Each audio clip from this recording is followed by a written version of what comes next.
तो ये जो बिहार स्पेशल है, ठीक है, तो बिहार स्पेशल में आपके जो 4 सेक्शन हैं, एक सेक्शन ज्योग्राफी का है, दूसरा हिस्ट्री का है। इसका 4-4, 5-5 पेज, 10-10 पेज का मैटर आपके पास अलग से होने चाहिए, ठीक है। उसके बाद इकोनॉमी का है, और उसके बाद पॉलिटी एंड करंट अफेयर्स का है। बिहार से कितने लोग केंद्रीय मंत्रिमंडल में शामिल हैं, ठीक है। तो ऐसे ये, अब इसको करंट अफेयर्स मान लीजिए, इसको पॉलिटी मान लीजिए, जो भी मान लीजिए। बिहार विधान परिषद के अध्यक्ष अभी कौन है? बिहार विधान परिषद के अध्यक्ष अभी कौन है? अब इसको जो मान लीजिए, करंट अफेयर्स मान लीजिए, या ठीक है आप इसको मान लीजिए, ठीक है। निम्नलिखित में से कौन कौन से ऐसे राज्य हैं जहां पे लोकसभा में एसटी के लिए रिजर्वेशन नहीं है? एसटी के लिए बिहार में एसटी के लिए लोकसभा में रिजर्वेशन है कि नहीं है? और कौन कौन से स्टेट हैं जहां एसटी के लिए रिजर्वेशन नहीं है, और कौन कौन से मेजर स्टेट हैं जहां एसटी के लिए रिजर्वेशन है? ठीक है, तो खैर माने ये सब क्वेश्चन इसमें आ जाता है। इकोनॉमी का जो बेस है, बहुत इंपॉर्टेंट बेस है, एक है बजट और दूसरा है इसका इकोनॉमिक सर्वे। ये दो होता है, दो इसके आपके लिए इंपॉर्टेंट डॉक्यूमेंट्स होते हैं। हिस्ट्री का तो है ही, एंशिएंट, मेडिवल, मॉडर्न, तीनों। ज्योग्राफी में भी बिहार का ज्योग्राफी, जो भी जगह का फिजिकल, इकोनॉमिक और जो कुछ भी है, ठीक है, ये सारे के सारे। तो ये तीनों के, ये हमें लग रहा है कि दोनों के अच्छे अच्छे टीचर आपके पास हैं। ज्योग्राफी के भी अच्छे टीचर आपके पास हैं, हिस्ट्री के भी अच्छे टीचर हैं। पॉलिटी मिसलेनियस तरीके से होता है, जब पॉलिटिक पे कुणाल जी कराते हैं तो उनको बोलेंगे तो वो करा देंगे, वो ये सब है। इकोनॉमी नोट कर लीजिए, बिहार स्पेशल का स्पेशल इकोनॉमी, अर्थव्यवस्था, या बिहार की बिहार इकोनॉमी, बिहार इकोनॉमी। तो देखो इसमें अब यही बात है कि यहाँ पे फैक्ट ही मिलेगा ज़्यादा, कि स्टोरी तो कम होगा। और उस स्टोरी में जाएंगे तो सबसे पहले एक यहाँ पे हेडिंग एक डाल दीजिए, जो मैंने बिहार इकोनॉमिक सर्वे से ही लिया है। इकोनॉमिक सर्वे में अबाउट बिहार के बारे में, बिहार का एक जो फिजिकल कंडीशंस है उसके बारे में दे रखा है, एक पूरा पेज दे रखा है। बिहार के इकोनॉमिक सर्वे में जाएंगे, इकोनॉमिक सर्वे 2023-24 और बिहार बजट 2024-25। आप जानते हैं कि दो डॉक्यूमेंट्स हमारे लिए यहाँ पर होगा। कौन कौन से दो डॉक्यूमेंट्स हम यूज करेंगे? प्लस आईपीआरडी पे, information and public relation department Bihar का है, उससे बड़ी सारे उस पर टाइल्स आते रहते हैं। बिहार गवर्नमेंट अपनी योजनाओं के बारे में उस पर सारे इन्फॉर्मेशन बिहार सरकार द्वारा दिया जाता है। अभी लेटेस्ट जो दिया गया था, जिसको हमने टेलीग्राम पे डाला था, वो महिला कल्याण से संबंधित, विमेन वेलफेयर से रिलेटेड जो स्कीम्स थे वो सारा उसमें डाला हुआ था, तो हमने डाला था उसमें। तो इसमें 3 स्रोत होंगे इसके लिए। एक होगा Bihar budget, Bihar budget 2024-25, Bihar economic survey, आर्थिक समीक्षा। कभी कभी बीच में अपना हिसाब किताब करते रहना चाहिए कि भाई मैं पास कर रहा हूँ कि नहीं कर रहा हूँ, कहाँ स्टैंड कर रहा हूँ। ये सब जो हमने आके आपको एक सिचुएशन दिखाया, ये काम आपको खुद करते रहना चाहिए। अपने आप को एनालाइज करते रहना होगा कि कहाँ पे मेरी इतिहास की क्या स्थिति है, मेरा ज्योग्राफी क्या स्थिति। ओवरऑल बीपीएससी 70 सोचने के बदले, बीपीएससी 71 सोचने के बदले क्या सोचने की जरूरत है? मेरा ज्योग्राफी क्या स्थिति है, मेरा इकोनॉमी क्या स्थिति है, मेरा हिस्ट्री क्या स्थिति है, कहाँ पे स्टैंड कर रहा हूँ मैं, मेरे पास सफिशियंट स्टडी मटेरियल है कि नहीं। स्टडी मटेरियल है लेकिन मुझे याद नहीं है, उसके बाद फिर क्वेश्चन प्रैक्टिस में कर रहा हूँ कि नहीं कर रहा हूँ। क्योंकि आज के डेट में जाएंगे तो अरिहंत वगैरह ने क्या कर रखा है, बड़े सारे इन्होंने दे रखा है पिछले सालों के क्वेश्चन पेपर को टॉपिक वाइज इन्होंने एक जगह कलेक्ट कर रखा है। ऐसे ऐसे जैसे मनी एंड बैंकिंग, मुद्रा एवं बैंकिंग, आरबीआई प्लस बैंकिंग व्यवस्था प्लस शेयर बाजार, इससे जुड़े हुए जहाँ जहाँ उत्तर प्रदेश पीसीएस में, मध्य प्रदेश में, राजस्थान में, उत्तराखंड में, हिमाचल में, हरियाणा में, जहाँ भी, झारखंड में, बिहार में, जहाँ भी पेपर हुआ है उसमें इस टॉपिक से रिलेटेड जितने क्वेश्चन हैं वो सारा एक जगह इन्होंने दे रखा है। तो आपके लिए क्या बनता है कि कम मनी बैंकिंग को अच्छे से पढ़ जाएं और उसके बाद वहां जा करके एक बार क्वेश्चन को देखें, आपसे हो रहा है कि नहीं हो रहा है। इंडस वैली सिविलाइजेशन आपने एक बार पूरा पढ़ा और उसके बाद जा करके वहां पे एक बार अपने आप को टेस्ट किया और वहां से पता चलेगा कि आप कहाँ स्टैंड कर रहे हैं, यानी आपकी तैयारी का क्या लेवल है। जब नोट्स को देखेंगे तो नोट्स से क्या मिल जाएगा, आपको ये पता चल जाएगा कि मान लो हमने इंडस वैली सिविलाइजेशन को पढ़ा, खूब अच्छे से पढ़ा, और जब अरिहंत के जब उसमें क्वेश्चन बैंक में गए और वहां इंडस वैली सिविलाइजेशन को किया और पता चला कि हमसे गलत हो गया, 50% क्वेश्चन गलत हो गया। अब इसके दो कारण निकलेंगे। एक, जो गलत हुआ वो मैटर आपके नोट्स में नहीं था, ठीक है। और दूसरा कि नोट्स में मैटर तो था लेकिन आपको याद नहीं आया, ठीक है। तो नोट्स नोट्स इनसफिशियंट था, तो फिर उसके लिए कोई टेक्स्ट बुक लेकर के और जो जो चीजें कम दिखाई दे रही हैं, क्वेश्चन प्रैक्टिस जब किए तो उससे आपको पता चला कि क्वेश्चन में भाई हमारे नोट्स में क्या हॉरिजॉन्टल और क्या वर्टिकल कमी है। आप क्या करेंगे, उसको फिर से दोबारा इनरिच करेंगे, दोबारा उसको को भारी बनाएंगे एक। और अदरवाइज आपको लगता है कि नहीं नोट्स में सब कुछ था, मुझे याद नहीं था। लोहे के खेती में लोहे के प्रयोग का साक्ष्य कहाँ मिला है, ठीक है। और ये क्वेश्चन है और पता चला कि मुझसे गलत हो गया, गलत हो गया। तो अब दोनों बातें हैं, हम जाके उसको क्या करें। अब पूछोगे मुझसे मैं क्यों इस तरह का बोल रहा हूँ, क्योंकि अभी मैंने क्वेश्चन देखा है अगले सप्ताह वाला, क्या तो उसी में क्या कुछ क्वेश्चन आपके सामने लीक कर रहा हूँ, आउट कर रहा हूँ। तो ये क्वेश्चन है। अब ये क्वेश्चन है तो उसमें क्या है कि भाई मैं गया देखने के लिए तो देखा कि नोट्स में तो था, जब इंडस वैली हो रहा था तो नोट्स में था, लेकिन हमने क्या किया, पढ़ा नहीं, क्वेश्चन गलत हो गया।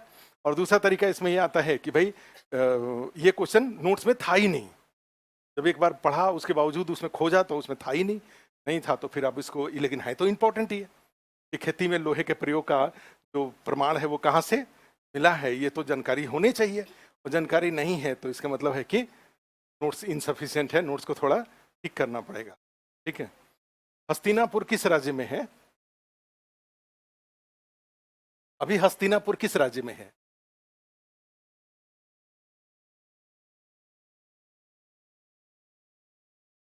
दिल्ली में है। हस्तिनापुर का जो एरिया है वो मेरठ वाला एरिया है। मेरठ में ही एक जगह का नाम था अतरंजी खेड़ा, और उस अतरंजी खेड़ा में कृषि में लोहे के उपयोग का साक्ष्य मिला, ठीक है। तो तीसरा लिख लो, आईपीआरडी। पढ़ते लिखते नहीं हो तो क्या होगा, आईपीआरडी। ये है एक्स का साइट है, एक्स जो कि पहले ट्विटर हुआ करता था। अब फर्स्ट लिख लो, एक लिख लो इंट्रोडक्शन ऑफ बिहार। फर्स्ट लिखिए इकोनॉमिक सर्वे के अकॉर्डिंग, इस इकोनॉमिक सर्वे के अकॉर्डिंग 2023-24 ये तीन स्रोत हैं हमारे बिहार का, जो इकोनॉमी हम लोग करेंगे इसी तीन स्रोत पर आधारित रहेगा हमारा। Bihar economic survey 2023-24, economic survey एक साल पहले का होता है, बजट एक साल आगे का होता है, ठीक है। इकोनॉमिक सर्वे करंट ईयर्स का भी मान सकते, करंट ईयर्स का है, ये बाद का होता है, प्रोस्पेक्टिव होता है। आईपीआरडी इससे रिलेटेड क्वेश्चन पूछा जा रहा है बार बार, उसमें जाएंगे। तो फर्स्ट एक इकोनॉमिक सर्वे में एक दिया हुआ है बिहार का, introduction of Bihar, introduction of Bihar का परिचय, बिहार का परिचय। और आप तो इसके बिल्कुल मास्टर आदमी हैं, अब आप तो लिख ही दीजिए, भर दीजिए, हम बोलते जा रहे हैं, आप उसका आंसर अपने कॉपी में लिखते जाइएगा। बिहार का लॉन्गिट्यूडनल एक्सपेंशन, देशांतरीय विस्तार। बिहार का कौन सा लिख रहे हैं, देशांतरीय विस्तार, लॉन्गिट्यूडनल एक्सपेंशन, ये तो आप जानते ही हैं। के बाद लिख लो अक्षांशीय विस्तार, अक्षांशीय विस्तार,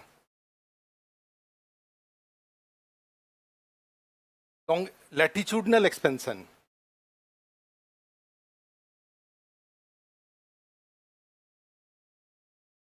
एक्सपेंशन, और ये हुआ लॉन्गिट्यूजनल। लॉन्गिट्यूडनल एक्सपेंशन,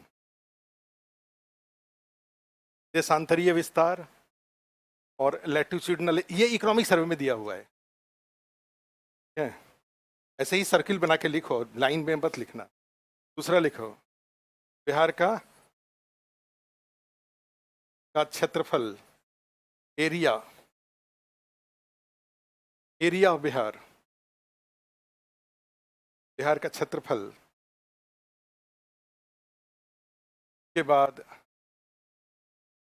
बिहार की जनसंख्या, पॉपुलेशन ऑफ बिहार, दो पार्ट में, 2011 2023, 2011 2023।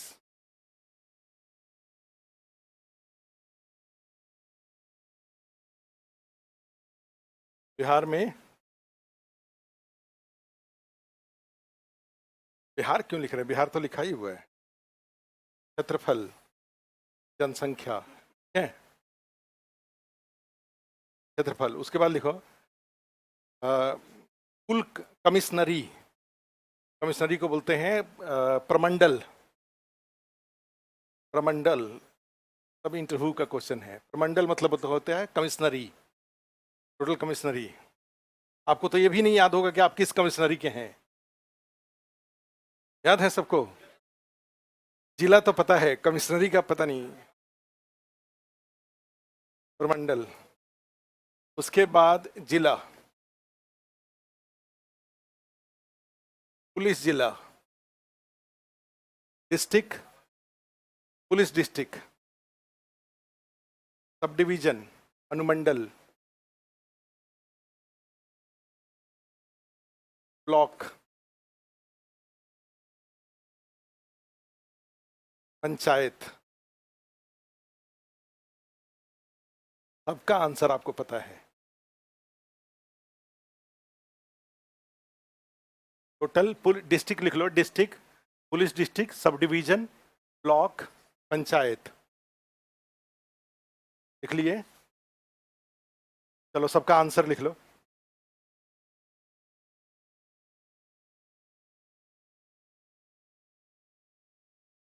आंसर में 24 डिग्री 24.20, अच्छा उसमें लिखना है, हाँ अक्षांश वाले में लिख, पहले देशांतर लिख लो। चलो देशांतर, लॉन्गिट्यूड, लॉन्गिट्यूड का मतलब आपको समझ में, जैसे मान लो इसमें हम जाएं तो बिहार, लॉन्गिट्यूड मतलब ये वाला, तो बिहार का आप जानते हैं 67 से इंडिया 67 से 97 के बीच में है, 67 से 97 के बीच में है, नहीं? बिहार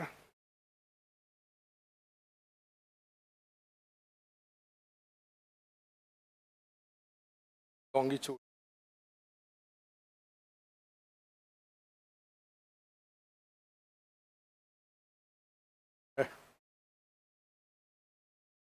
तो विजिबली एक बार अगर देख लो,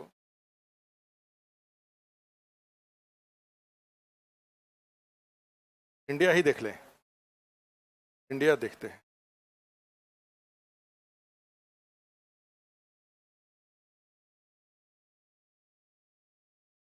इंडिया का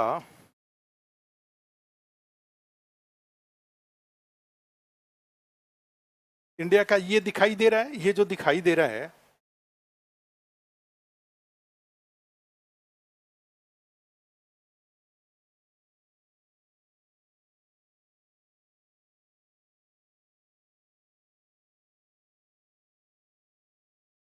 लॉन्गिट्यूड का मतलब क्या हुआ, यहां से लेकर के यहां तक, नहीं? जो चौड़ाई दिखाई दे रहा है,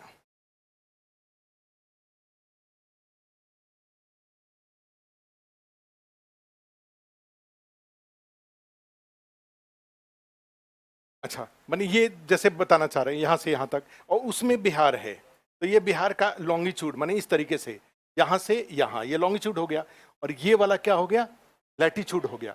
ये वाला अक्षांश हुआ और ये वाला देशांतर हुआ, ठीक है?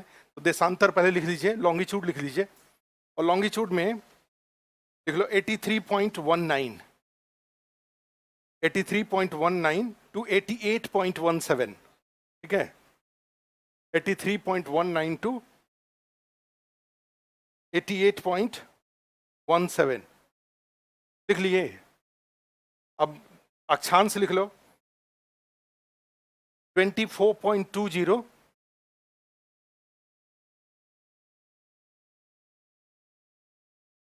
24.20,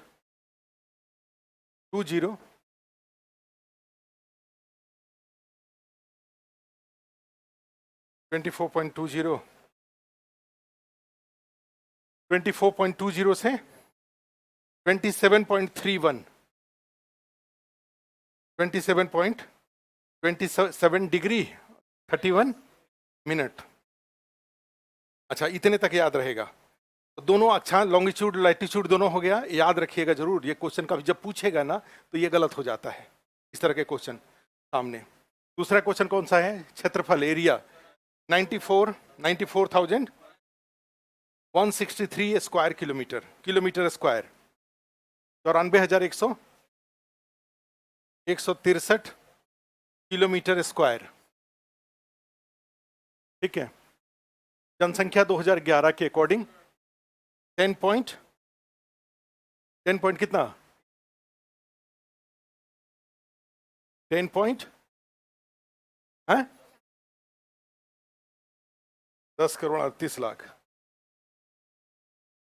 10.38 करोड़। 2023 का लिख लो, 2023 का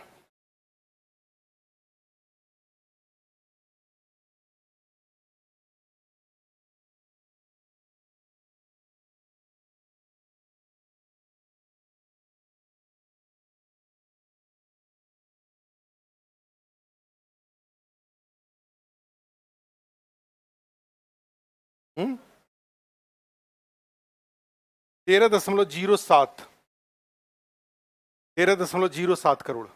अभी लेटेस्ट जो है 13.07 करोड़, दोनों लिख लिए। प्रमंडल कितना लिख लिए? 9। जिला कितना लिख लिए? 38। पुलिस जिला 40। नौगछिया और बगहा 2 पुलिस जिला है, पुलिस जिला 40। अनुमंडल सब डिवीजन 101, सब डिवीजन 101। जिला में लिख लो, जिला में 40, पुलिस जिला जिला में 38 और पुलिस जिला में 40। अनुमंडल 101। जो पीसीएस से लोग जाते हैं उनका अपॉइंटमेंट होता है 92 सब डिवीजन में, 92 सब डिवीजन में। जो 9 सब डिवीजन है वो आईएएस के लिए रखा जाता है। जो आईएएस जाते हैं, हर बार सिलेक्शन करके जो आईएएस जाते हैं उनको सबसे पहले एसडीएम के रूप में उनका अपॉइंटमेंट होता है सब डिवीजन में, और उसके बाद फिर जब वहां से हटते हैं तो डीडीसी बनते हैं। उस डीडीसी के बाद फिर उनको डीएम का प्रभार मिलता है, ठीक है। तो बिहार में 101 जो सब डिवीजन है उसमें 9 सब डिवीजन आईएएस के लिए होता है, और पीसीएस के लिए टोटल 92 सब डिवीजन होता है, 92 सब डिवीजन, ठीक है। लेकिन टोटल सब डिवीजन की संख्या कितनी है? 100। और बिहार में कितने हैं टोटल? एसडीएम कितने अपॉइंट हो चुके? बिहार में एसडीएम का पोस्ट होता नहीं था, पहली बार एसडीएम का पोस्ट बिहार में इंट्रोड्यूस हुआ था 48-52 से, 48-52 से, 48-52 से। नहीं तो उसके पहले जो बीडीओ होते थे उसी को प्रशासनिक अधिकारी, उप जिलाधिकारी के रूप में मान लिया जाता था। भाई बीडीओ से होगा, ब्लॉक डेवलपमेंटल ऑफिसर से शुरू होंगे और वही प्रमोट होकर के एसडीओ, एसडीएम और एडीएम वगैरह तक लेवल पे जाते थे, वही प्रमोट होकर के आईएएस भी बना करते थे। तो बीडीओ होता था, अगर आप सिविल में जाते थे तो बीडीओ लेते थे, और अगर आप पुलिस में जाते थे तो डीएसपी लेते थे। तो जनरली बीपीएससी के जितने टॉपर होते थे वो सारे पुलिस ही लेते थे, डीएसपी लेते थे, बीडीओ लोग नहीं लेते थे। जिसको डीएसपी नहीं मिलता था वो बीडीओ लेता था। जबकि अन्य राज्यों में सब जगह एसडीएम का प्रोविजन था। और इसका सबसे बड़ा नुकसान ये होता था कि बिहार को अपने जैसे क्या होता है कि सेंट्रल गवर्नमेंट से ऑल इंडिया सर्विसेज आर्टिकल 312 के तहत जो आईएएस का अपॉइंटमेंट होता है वो हर राज्य में जाते हैं। तो कई तमिलनाडु वगैरह, पश्चिम बंगाल क्या करते हैं कि अपने पीसीएस से जो अपॉइंटेड लोग होते हैं उन्हीं को प्रमोट करके आईएएस में ले लेते हैं, और उन्हीं को जनरली वो डीएम के रूप में पोस्टिंग देते हैं। जो आईएएस से जाते हैं उनको पोस्टिंग नहीं देते हैं। आपको बहुत दिन तक स्ट्रगल करना पड़ता है, अपने आप को तमिलनाडु टाइप का प्रूफ करना पड़ेगा, तब जाकर के वो जिला का का डीएम का प्रभार आपको देंगे। केरला पोस्टिंग हो गया, तमिलनाडु पोस्टिंग हो गया, कर्नाटक हो गया, पश्चिम बंगाल हो गया। तो वो क्या करते थे कि प्रोमोटी। बिहार क्या था, बिहार ने गड़बड़ी ये कर रखा था कि अपने यहाँ ये जो डीएम के रूप में प्रमोशन का सिस्टम था वो 10 साल पीछे रखे हुए था। एक आदमी बीडीओ के रूप में काम करेगा, 10 साल काम करेगा, तब उसका एसडीएम के रूप में प्रमोशन होगा। उसके बाद फिर तो क्या हो जाता था कि बिहार में, बिहार के जो प्रमोटेड लोग होते थे उनको डीएम का प्रभार में काम करने का मौका नहीं मिलता था। पुलिस से आप आईजी तक चले जाते थे, पुलिस से डीएसपी बने, उसके बाद एएसपी बने, एएसपी से एसपी बन जाते थे, और उसके बाद प्रमोट करके डीआईजी, आईजी तक रिटायर करते थे। अर्ली एज में किसी का अगर नौकरी हो जाता था, 22, 23, 24 साल तक हो जाता था, तो जनरली वो आईजी बनकर रिटायर करता था। ठीक है, बिहार में। लेकिन एसडीएम बनकर डीएम बनने में बड़ी देर लगता था, डीएम नहीं बन पाते थे रिजर्वेशन के आधार पे, क्योंकि प्रमोशन उनका जल्दी जल्दी हो जाता था, तो इस कारण से लोग, बिहार के लोग डीएम बना। बाद में 48-52 से ये तय हुआ कि बिहार में भी क्या होना चाहिए, बीडीओ के ऊपर, बीडीओ वाला जो पोस्ट था उनको, उसको उन्होंने क्या किया कि रूरल डेवलपमेंट बना दिया, ग्रामीण, वो अलग एक सेवा ही बना दिया। रूरल डेवलपमेंट से आप बढ़ करके डीआरडीए बनेंगे, वो डीडीओ बनेंगे, उस तरीके से उसमें ले लिया। और जो प्रशासनिक वाला था उसके लिए अलग से उन्होंने सर्विस क्रिएट कर दिया, और उस सर्विस को बोलते हैं बिहार प्रशासनिक, यानी कि बीपीएस और बीएएस, बिहार एडमिनिस्ट्रेटिव सर्विस और बिहार पुलिस सर्विस।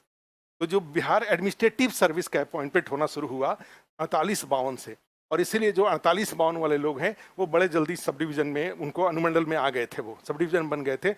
53-55 वाले थे, वो भी कई लोग बन गए थे। ठीक है, लेकिन शुरू वाला जो 48वीं-52वीं का मुझे याद है कि उस बार चूंकि एसडीएम के पोस्ट का पता नहीं था कि इनका कार्य दायरा क्या है, क्या करना है, कैसे करना है, बिहार में ये कुछ भी क्लियर नहीं था। तो उस बार के जो शुरुआती जो भी टॉपर वगैरह थे वो सब पुलिस सेवा लिए थे, एसडीएम नहीं लिए थे।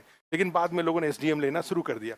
आज के डेट में बिहार में स्थिति ये है कि टोटल 450-500 के आसपास एसडीएम हैं, पीएएस वाले लोग 450-500 के आसपास हैं।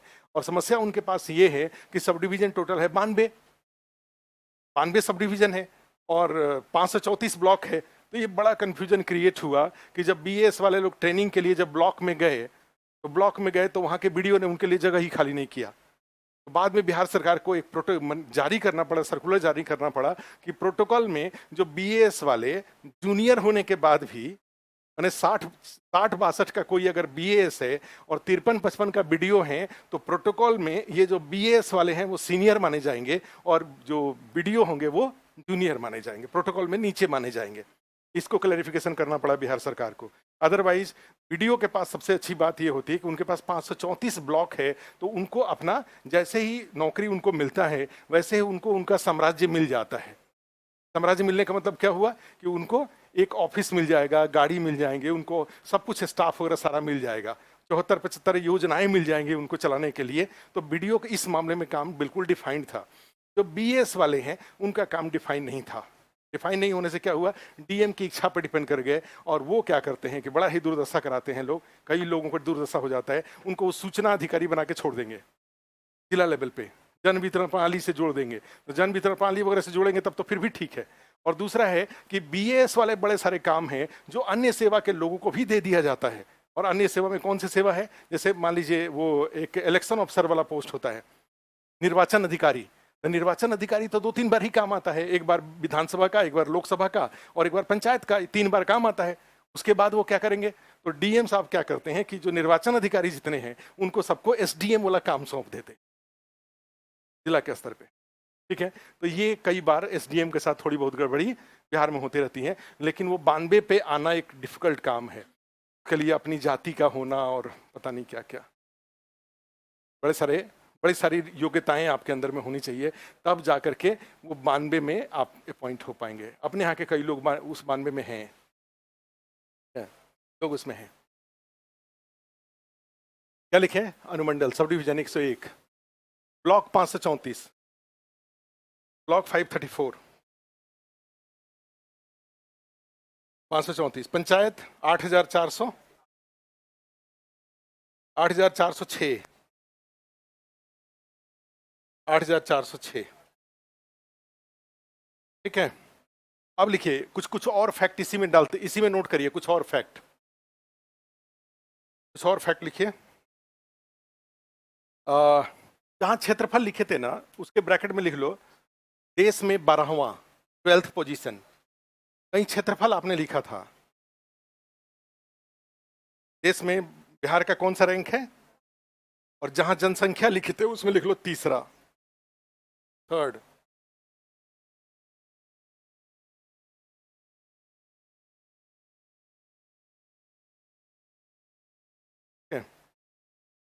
और एक इसी में ये पंचायत जहां लिखे थे उसके बगल में जगह है क्या? सर्किल है, जगह तो है ही। लिख लो विधानसभा, विधानसभा 243, विधानसभा लेजिस्लेटिव असेंबली 243, और लेजिस्लेटिव काउंसिल 75, विधान परिषद 75, विधान परिषद 75, कितने हैं? अवधेश नारायण सिंह बिहार के विधान परिषद के अध्यक्ष हैं, सभापति हैं। अच्छा, एक और लिख लो फैक्ट उसी में, समुद्र तट रहित राज्य है, स्टेट विदाउट सी कोस्ट। समुद्र तट रहित राज्य है, स्टेट विदाउट सी कोस्ट, तट रहित राज्य है। एक और लिख लो, नेपाल के साथ अंतर्राष्ट्रीय सीमा है, international boundary, Bihar has international boundary with Nepal, Nepal के साथ अंतर्राष्ट्रीय सीमा है।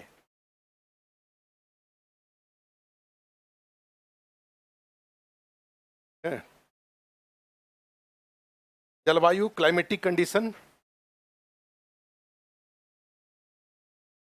Climatic condition. कुपोषण क्या होता है? कुपोषण लिखा हुआ था उसमें। ट्रॉपिकल, सब ट्रॉपिकल, तो लिख लो हिंदी में, लिख लो उपोष्ण, सब ट्रॉपिकल। जलवायु,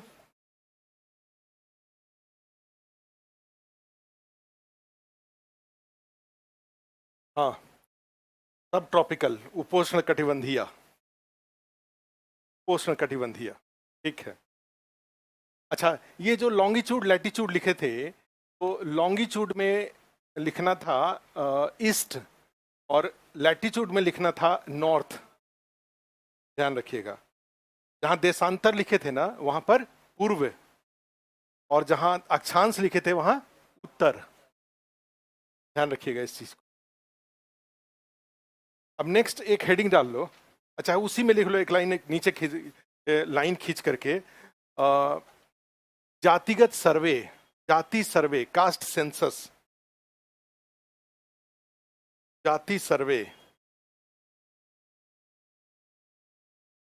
के अकॉर्डिंग कुछ इंफॉर्मेशन जो था उसमें था कि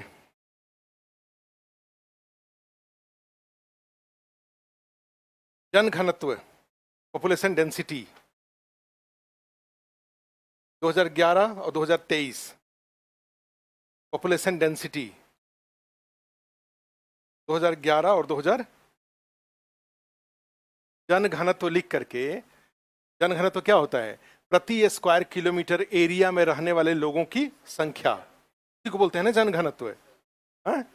तो जनघनत्व 1 किलोमीटर का जो स्क्वायर अगर बना लेते हैं, तो उस 1 किलोमीटर के स्क्वायर में जितने लोग रहते हैं,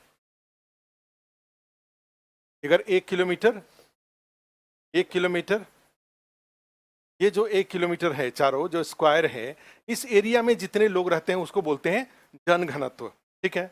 और बिहार का 2011 के अनुसार जनघनत्व 1106 रहा है। और अभी क्या हुआ है? जनघनत्व, जब जनसंख्या कुल बढ़ा है तो स्वाभाविक रूप से क्या हो जाएगा? जनघनत्व भी बढ़ जाएगा। 2011 वाले में लिख लो 1106, 2023 वाले में 1388 जनघनत्व। क्या क्या लिखे? 1106, 1388। किस जिले का जनघनत्व सबसे ज्यादा है? पटना। नेक्स्ट लिख लो लिंगानुपात, सेक्स रेशियो, इसी में नीचे एक और लिख लो, जहां पे जाति सर्वे लिखे ना वहीं पे एक और देखो। यानी सबसे बड़ी बात है कि कई बार एक जमाना था जो बीपीएससी में सांख्यिकी होता था, स्टैटिस्टिक्स होता था, बाद में उसको कन्वर्ट करके इन्होंने डीआई बना दिया। तो सांख्यिकी में, स्टैटिस्टिक्स में और डीआई में, डेटा इंटरप्रिटेशन में क्या डिफरेंस था? सांख्यिकी में क्या था कि क्वेश्चन दिया गया रहता था और आपको डायग्राम बनाने थे। जैसे किसी 5 ईयर प्लान में एग्रीकल्चर, सड़क, बिजली और इस तरह से कृषि विकास, ऐसे डेटा दिया रहता था, ए बी सी डी, ठीक है, शिक्षा सबके ऊपर दिया हुआ है, अमाउंट दिया रहता था। और इस दिए गए डेटा को आप पाई डायग्राम, पाई चित्र और प्लस इसका संगत कोण और परसेंटाइल इसका निकालें। क्वेश्चन होता था, draw a pi diagram on the basis of corresponding angle with percentage of, ठीक है, विथ परसेंटेज। तो परसेंटेज और करस्पॉन्डिंग एंगल का एक टेबल बनाना पड़ता था और उससे आपको पाई डायग्राम बनाना पड़ता था। क्लियर है? डेटा इंटरप्रिटेशन में क्या किया, ये हल करके दिया हुआ है, पाई डायग्राम दिया हुआ है और उस पाई डायग्राम के आधार पे आपको क्वेश्चन बनाना है कि भाई जो पाई डायग्राम में मान लो 75 डिग्री लिखा हुआ है, तो 75 डिग्री, कोई एग्रीकल्चर के लिए 75 डिग्री लिखा हुआ है, तो ये टोटल अमाउंट कितना हुआ? अमाउंट मान लो 12,000 करोड़ है और 12,000 करोड़ में 75 डिग्री एग्रीकल्चर के लिए है, तो भाई 360 इक्विवेलेंट टू क्या है? 12,000 डिग्री, तो 75 निकल जाएगा आराम से। तो इसको डेटा इंटरप्रिटेशन बोलते हैं। बीपीएससी ने काम आसान कर दिया। तो उस दौरान क्या होता था कि जब क्लास उलास चलते थे तो उसमें बोलना पड़ता था कि आप अपने दिमाग में जो जितना आप स्टैटिस्टिक्स जानते हैं उसको क्लासरूम के बाहर छोड़ के आइए, यानी जीरो दिमाग के साथ आइए, तो क्लास में आप चीजों को सीख पाएंगे। नहीं तो आप कंपेयर ही करते रह जाएंगे जो आप जानते हैं और जो यहाँ पर बताया जा रहा है, तो दोनों में बहुत डिफरेंस आएगा जो आप जानते हैं। वही हाल आपके साथ भी है, तो मेंस का हो या पीटी का हो, अब दिमाग से वो जो पैरा में लिखने की जो आदत पड़ी है, लाइन में लिखने का जो आदत है, धीरे धीरे उसको क्या करना है? छोड़ देना है उसको। जितना जल्दी छोड़ देंगे उतना ही जल्दी सफलता के रास्ते पर, एक्सप्रेसवे पर आ जाएंगे, नहीं तो पगडंडी पर घूमते रह जाएंगे, क्योंकि उसका कहीं यूज अब रह नहीं गया है। आप जितना जल्दी डायग्राम पे आएंगे उतना ही डायग्राम का मल्टीपल बेनिफिट होता है। डायग्राम वही बनाता है जिसको की बातें याद होती है। डायग्राम बना के पढ़ेंगे, कंसंट्रेशन 90% तक होगा। आप सीधा पढ़ेंगे और डायग्राम बना के पढ़िए, देखिए दोनों में किसमें कंसंट्रेशन ज़्यादा है। आप देखेंगे कि डायग्राम बना के अगर पढ़ते हैं तो उसमें कंसंट्रेशन ज़्यादा है, क्योंकि वहाँ पे हर सेंटेंस में आपको अब दिमाग को यूज करना पड़ेगा। जैसे ही हम यहाँ पे लिख देंगे कुछ, अगर ऐसे मान लो हमने लिख दिया, डायग्राम बना के लिख दिया, तो जैसे ही एक पॉइंट लिखा, अब दूसरा पॉइंट के लिए दिमाग को यहीं पे खोजना है, अब दूसरा क्या लिखूं, तो कंसंट्रेशन क्या हो जाता है? बढ़ जाता है। ठीक है। और एग्जामिनर के आज के डेट में मॉनिटर पर कॉपी चेक हो रहा है, तो मॉनिटर पे एक पेज आया जिसमें कि एकदम पूरा एयर टाइट लिखा हुआ है, ठीक है, एग्जामिनर को बड़ा कर करके देखना पड़ रहा है। और एक पेज है जिसमें क्या हो रहा है, एकदम डायग्राम बना के देखा हुआ है, एक नजर डाला, उसका जो देखना चाहता था, जो बच्चा जो दिखाना चाहता था वो उसको दिख गया, अगले पेज पे गया, दूसरे पेज पे गया, ठीक है। और हमने अभी तक देखा है, बड़े सारे लोगों को देखा है, डायग्राम बना के ही लोग पास करते हैं। जितना ज्यादा यानी कट ऑफ से जितना ऊपर रहना है, उतना ही डायग्राम की संख्या को, जितना डायग्राम कम करते जाएंगे, कट ऑफ के नजदीक आएंगे, और एकदम डायग्राम यूज नहीं करेंगे तो कहाँ पहुंच जाएंगे? कट ऑफ से नीचे चले जाएंगे मेंस में। तो इसलिए डायग्राम की आदत डालिए। यहाँ पर भी उसी तरह से पीटी में भी डायग्राम पे रहिए, डायग्राम में चीजें जल्दी याद हो जाएंगी, ठीक है। तो इसमें क्या लिखे? लिंगानुपात, सेक्स रेशियो। सेक्स रेशियो क्या होता है? 1000 पुरुषों पर महिलाओं की संख्या, ठीक है। तो लिख लो 2011 918, 2023 953। आगे की वीडियो को देखने के लिए आस्था IAS अकेडमी ऐप डाउनलोड करें।